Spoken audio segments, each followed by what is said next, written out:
ഒരു ഹിയറിംഗ് ടെസ്റ്റിൽ 180+ സ്കോർ ചെയ്യണോ? എളുപ്പമാണ്. നേരെയിരിക്കുക. കൂടുതൽ ശ്രദ്ധിക്കുക. ആത്മവിശ്വാസത്തോടെ അനുമാനിക്കുക. ശരിയാണോ അല്ലയോ എന്നുറപ്പില്ലെങ്കിലും ബട്ടൺ അമർത്തുക. അഭിനന്ദനങ്ങൾ.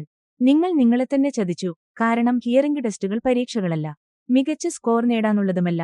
പലർക്കും അറിയാത്ത ഒരു സത്യം ഇതാണ്. ഒരു ഹിയറിംഗ് ടെസ്റ്റ് ബുദ്ധിശക്തിയോ ശ്രദ്ധയോ പരിശ്രമമോ അളക്കുന്നതല്ല. നിങ്ങളുടെ ചെവി ഏറ്റവും കുറഞ്ഞ ശബ്ദം പോലും യഥാർത്ഥത്തിൽ കേൾക്കാനാകുമോ എന്നതാണ് അത് പരിശോധിക്കുന്നത്. ആ ശബ്ദങ്ങൾ നിങ്ങളുടെ ചെവിക്കുള്ളിലെ ചെറിയ ചെറിയ കോശങ്ങളിലൂടെ സഞ്ചരിക്കുന്നു.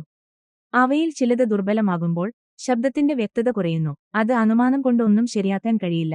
പക്ഷേ പലരും നന്നായി പെർഫോം ചെയ്യണം എന്ന് കരുതി വാക്കുകൾ അനുമാനിക്കുന്നു.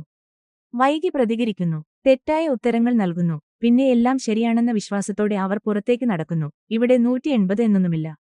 പാസ് അല്ലെങ്കിൽ ഫെയിൽ എന്നൊന്നുമില്ല. ഒരു ഹിയറിംഗ് ടെസ്റ്റ് റിപ്പോർട്ട് കാർഡല്ല.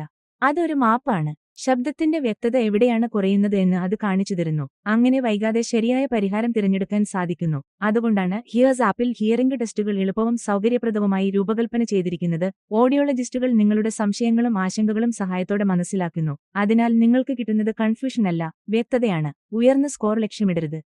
മികച്ച കേൾവി ലക്ഷ്യമിടൂ. ഹിയേഴ്സ് ആപ്ടൊപ്പം.